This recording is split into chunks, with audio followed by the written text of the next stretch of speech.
Next would be Professor Tideman. Thank you for joining us, Professor Tideman, and thank you for being a pillar at the American Monetary Institute over the last, since its beginning, and actually being a mentor not only to us here, but also in ways to being a friend, I would say, to Stephen Zarlenga and getting us all connected in a lot of different ways. So did you want to talk about your topic today? It was going to be some comparison and a conversation we had. And we last year, if you all remember, we had a conversation about different models. And I felt heartbroken that, you know, my favorite NEED Act didn't rise up to the challenge. And then we got into a conversation about colonial Pennsylvania and thinking about money in general. I'll leave it there and you can begin, Dr. Tideman. I wanted to talk today about how one might choose what kind of money to have. And it seems to me that there's an interesting question of whether a commodity money is better than a fiat money or not. And so I thought I would talk about that. And as I got into it, I came to realize that there were several different kinds of commodity money. Well, but of course, the money system is intricately connected to the banking system. And for purpose of this discussion, I want to assume that we have the kind of banking system that I like, and I think that comes close to being what you like, most of you like, if not exactly the same. And so I'm going to assume 100% reserve banking. And by that, I mean that banks transfer funds, banks originate loans that they sell to mutual funds, and banks sell shares of mutual funds to their customers, but they do not lend at deposits. And a person who wants to invest for a financial return doesn't put his money in the bank. There it only gets stored. The potential investor buys shares in mutual funds, thereby participating knowingly in financial risk. There's no such thing as a risk-free investment that yields a return. So that's the banking system. And I'm asking, what should the monetary system be that goes with that? So there are several kinds of commodity money. You could have commodity money that served as physical commodities, as might have been true in ancient Greece and Rome. You could have 100% reserve for commodities, or you could have fractional reserve for commodities. Those are three distinctly different kinds of commodity money that you might choose among to compare with fiat money. So let's talk about physical commodities first. And within physical commodities, you could have only one commodity, or you could have more than one commodity. There have been times when gold and silver have been combined as commodities, commodity monies.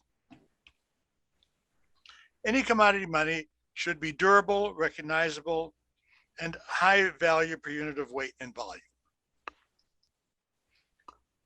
It should be stable in value relative to a basket of goods. And I would say that there isn't any commodity that works all that well. Gold is unstable in value. It's the most likely valuable commodity. I looked at industrial diamonds. I think that they've been going down steadily in value as far as I can tell. I can't think of any valuable commodity that I would regard, the commodity that is high in value per unit of weight and volume, that would be a plausible physical commodity. The thing that is most stable in value, according to my inquiries is BRICS. BRICS have a higher correlation with the overall price level than anything that I've seen. I see Don Richards laughing at me. Now, when I first presented this idea at the first AMI conference, the whole audience laughed at me. I think there was only one person in the audience who realized I was serious about this. If you doubt that BRICS might make an interesting commodity money, you should first look at the data and see if you can find any commodity that has a higher correlation with the overall price level than BRICS. I don't think you'll find one. If you do, please let me know.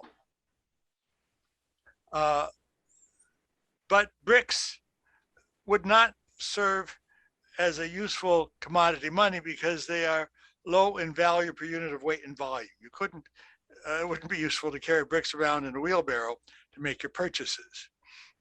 It's reminiscent of the practice of the Spartans to have the money in iron so that nobody could usefully become rich in monetary units. So I can't find a physical commodity that I would recommend. There is one historical, well, gold has served to some extent in the past, although its value has never been all that stable. It's been somewhat stable, but a commodity that served as a money for one society, it seems to me, is wampum as it worked for American Indians. I understand that in colonial times, there was a wampum factory in New Jersey, but it produced high quality wampum that the Indians were prepared to take as money. And I don't know that the Indian economy suffered any from the production of wampum at an industrial scale, though it might have been expected to cause a certain amount of inflation. So that's physical commodities. How about, well, two commodities, gold and silver together. I think that is not a good idea off the bat because there's a great difficulty in maintaining a ratio. Some of you may know, this is a recollection from my days as a graduate student more than half a century ago, but as I recall, in the West, the ratio of gold to silver was 16 to 1. 16, it took 16 ounces of silver to buy 1 ounce of gold, whereas in China it was 15 to 1. And as a result, all the gold went to the West and all the silver went to China. It's just very difficult to maintain two commodities in a specified ratio. There was at one time a proposal of symmetalism, that is something like 15 ounces of silver welded to 1 ounce of gold as the monetary unit. And that solves to some extent the problem of maintaining the ratio. But it still seems to me that any system based on metals is likely to run up against the difficulty of keeping the quantity of money in line with the economy. I just don't think you can make a physical commodity that is a high value item work with sufficient stability. So 100% reserves in commodities, you then have paper that serves as a claim on the commodity, and the requirement of high value per unit of weight or volume is no longer necessary. You can have as much value as you want on a piece of paper, as long as the commodity is deliverable. And I think that with a paper system as a claim on a commodity in reserve makes BRICS a possibility as the foundation for a monetary system. Those of you who have heard me over the years know that I've mentioned this possibility a number of times, but it is not new with me. There was a professor at the University of Chicago whose name I don't remember, but he was an advocate of this in the late 40s and early 50s. And Milton Friedman has an article on commodity monies, I believe in 1951, in which he says that the only difficulty with bricks as a monetary commodity are that nobody can take them seriously. And so I think that bricks do deserve to be taken seriously as the possibility for a stable monetary system. It seems to me that the thing that gives bricks the high correlation with the overall price level is their elastic supply. Bricks are made mostly out of clay, but with a significant component of energy and labor and capital. And it happens that that combination of inputs follows the ratios in the overall economy closely enough to result in a high correlation with the overall price level. It might seem that bricks are too variable, but in fact, they are standardized. If you order a truckload or perhaps a pallet of building bricks, there are well-established standards that the bricks have to satisfy. So I don't think that lack of standardization would be at all a problem for bricks as a commodity reserve money. And they are certainly durable. They last for centuries. And there's an element of automatic stabilization that bricks provide.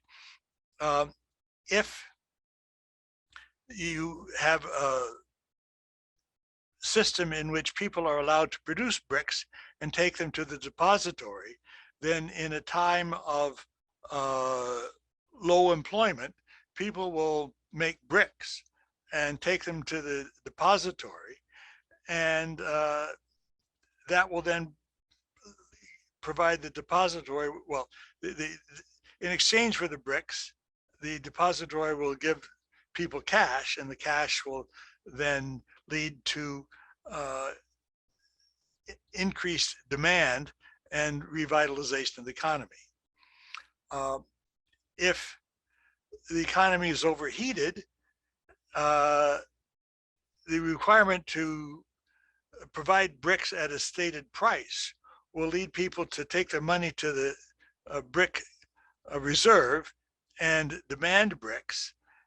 And then in order to maintain the reserve, it will be necessary to levy taxes if it's done right. And the taxes will take money out of circulation. And the economy will tend to slow down.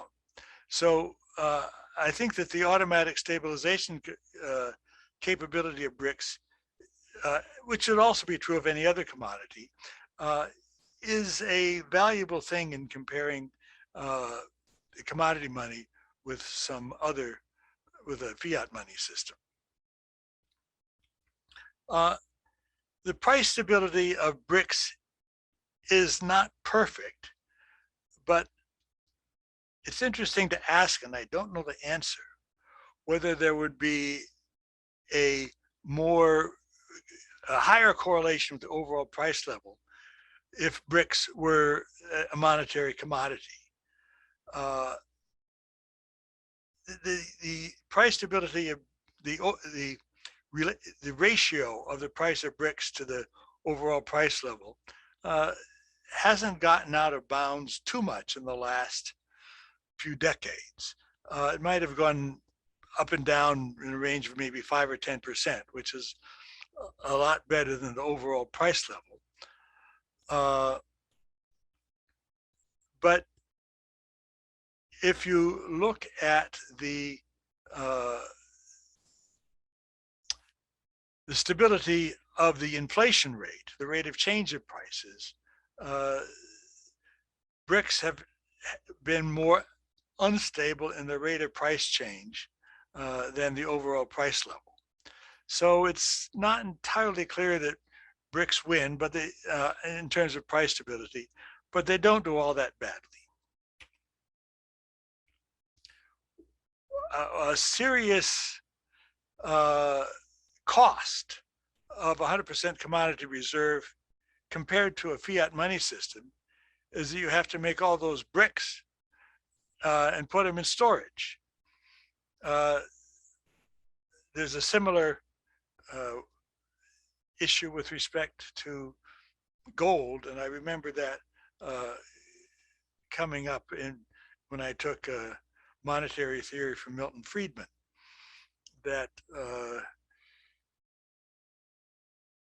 we go to the trouble of digging all this gold up and refining it, and then we bury it again, in those days in Fort Knox, and it would be much more efficient for the economy as a whole if we didn't have to engage in all that production of something that we're not going to use.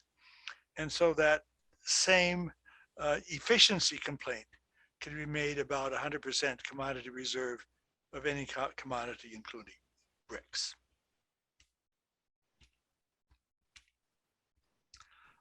Another version of 100% commodity reserve would be a claim on a market basket. The idea of money defined as a market basket, I think, was originated by Irving Fisher in the 1920s, although it may have been a bit earlier than that, it may have been someone else. In any case, he's noted for his suggestion that we could define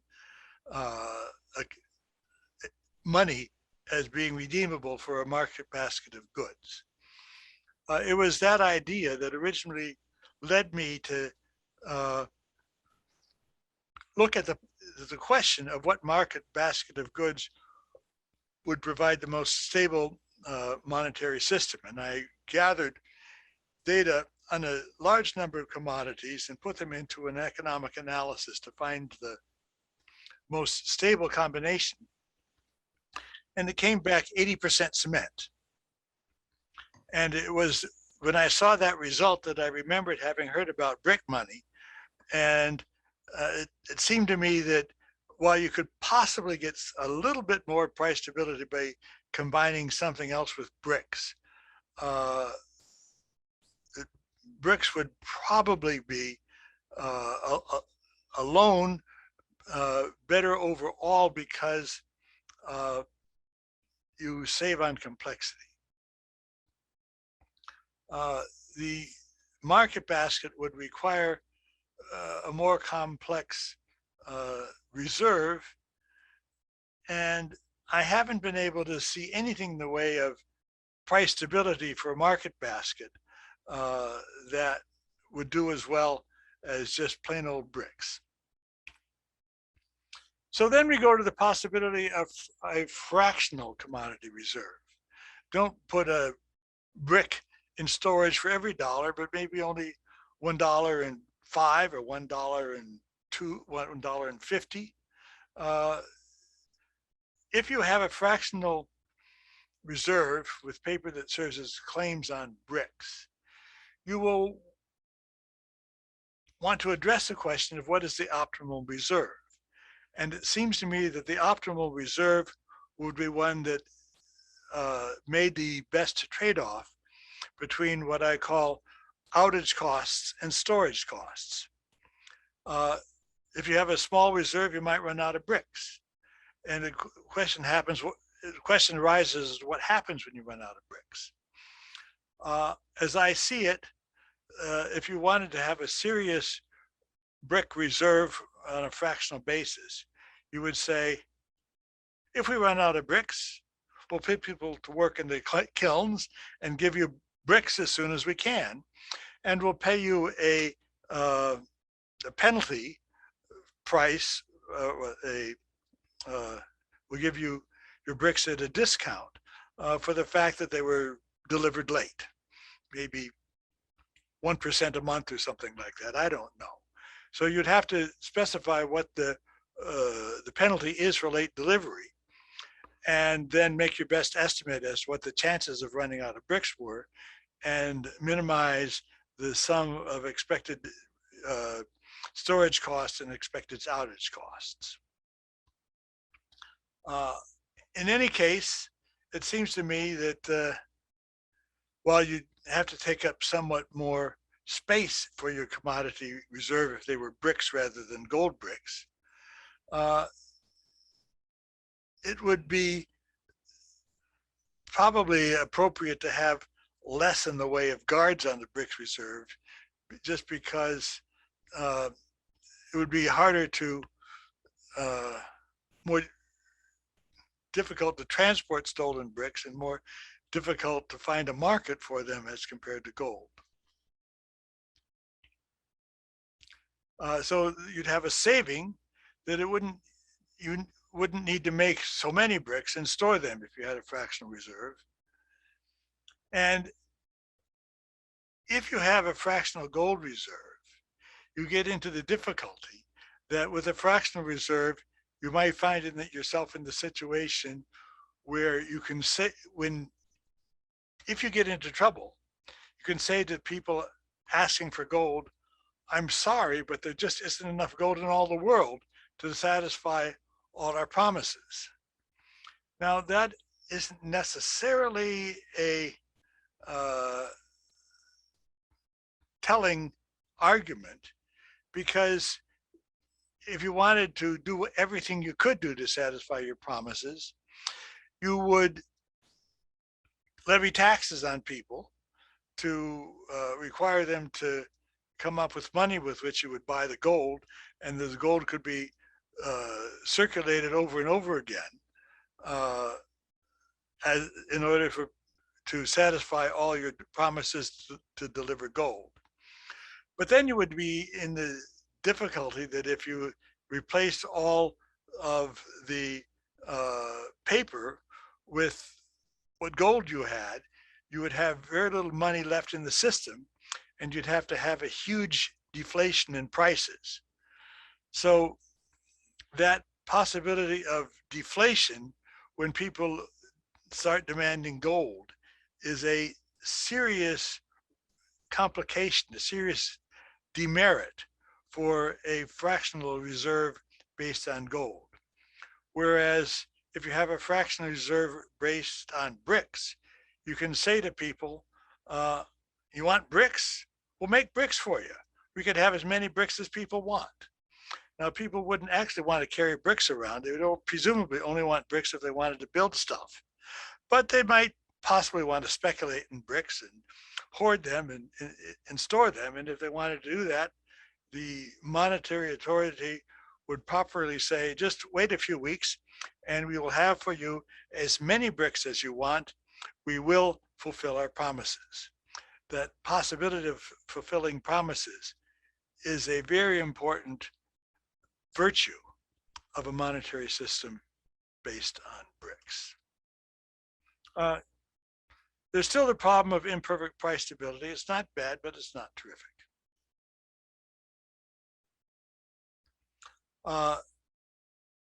You could have fractional reserves with a claim on a market basket, but I haven't been able to come up with a market basket that has better price stability and is diverse, and the complexity of storing all the commodities and worrying about the possibility of running out of any one of them just seems to me to make the market basket idea not worth pursuing. So then we come to fiat money. One of the great advantages of a fiat money system, if you can get one that works, is that there's no need at all to waste a bunch of money creating a physical reserve. I think that you have to put that to the credit of fiat money.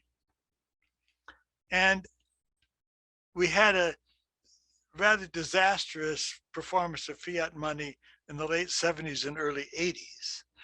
But I think that performance of fiat money has been reasonable since 1985, but we're going to have some events in the next couple of years that may call into question the reliability of fiat monies to give us acceptable price stability. It would be interesting to have a thorough analysis of what might have been expected if we'd had a gold, a brick-based fractional reserve system compared to fiat money at the time of the crisis from the pandemic. Would we have been able to stimulate the economy as well? Would we have had the same inflation? Partly it would depend on what the monetary administrators would have done, but it might depend on what tools would have been available to them too. So if any of you are interested in a research topic, I wish somebody would take that up. It's interesting to ask what kind of catastrophes are fiat monies and fractional reserve commodity monies subject to. Well, it does depend to some extent on what the commodity is, but I've asked myself, what would happen if a carbon tax were suddenly introduced with respect to a monetary system based on bricks? Would there necessarily be a big deflation? I presume that the carbon tax would raise the price of bricks because of the significant energy component in the cost of producing bricks. And the higher value of the monetary unit would mean a lower value of everything else. In other words, the requirement of deflation in prices. It might be that there would be no way to get around that. Well, when I think about it, it's dangerous, but you could have a kind of devaluation in bricks. You could say that where a brick used to be available for $1, now a brick will only will be treated as let's see, trying to figure out whether you want to raise the price to $1.20 or lower it to 80 cents. So that if you pay in bricks, you don't have to pay as much as you paid before. So a contract for a brick is now a contract for 80 cents instead of a contract for $1. Even recognizing that that kind of thing might be possible might undermine the credibility of a brick standard. So there's a question as to whether a rise in the value of bricks would create a deflation. I remember one of the things that came about in my course in monetary theory from Milton Friedman was that when the US started buying money, buying silver, the Chinese economy suffered a depression because the silver flowed out of China, causing a deflation. So it's interesting to ask whether there's a significant risk of a change in the value of the commodity. I think that the fact that bricks have been fairly stable relative to the price level for a very long time is informative, but not definitive. when I think about what could happen to fiat money, I wonder what would happen if the U.S. were to default on its debt. Perhaps there's no need to worry about the U.S. to default on its debt, but we did have that incident a few years ago when President Trump said, well, maybe we should just not pay our debts. That's what I do, or something like that. And he had to be told that one doesn't mention such things. And it didn't cost us that time.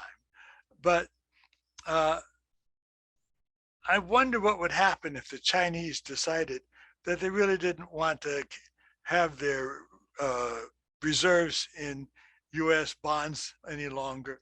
And they just cash in their bonds, thank you.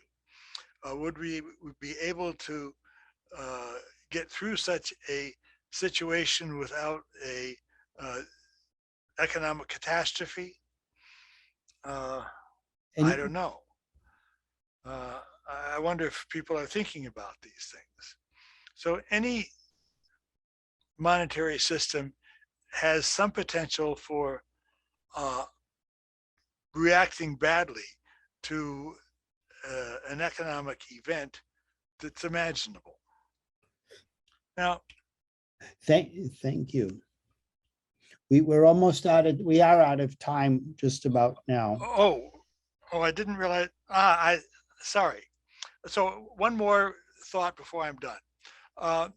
If you knew that a asteroid was going to hit the Earth in 3 years, let us say, it would be difficult to close out a fiat money system because nobody would want to hold any money when the asteroid hit. So finally, I would go with a fractional reserve commodity, namely bricks, unless I can find something better. But fiat money is not unreasonable. Thank you. Thank you, Professor Tideman. And sometimes I'm wondering how serious you are, and if it's all humor. No, it is not humorous. If you're looking for a commodity that would work as the basis for money, I don't think you'll find anything that would work better under a fractional reserve system than bricks. I'm really serious about that. No, and I challenge you to find anything that has a higher correlation with the overall price level. And the fact that you could put paper money behind it makes it really nicely work. Yes. I'm not going to say another word. Some people have said, at least we won't be throwing bricks through windows and other things. And so thank you for, I enjoy playing chess, and I think I'm learning how to play an interesting game of chess around monetary thinking. And I appreciate your presentation very much. And there's been interesting comments in the chat, but for the sake of time, we're going to push on right now. If this video is helpful, please hit the like button, subscribe for new video notifications.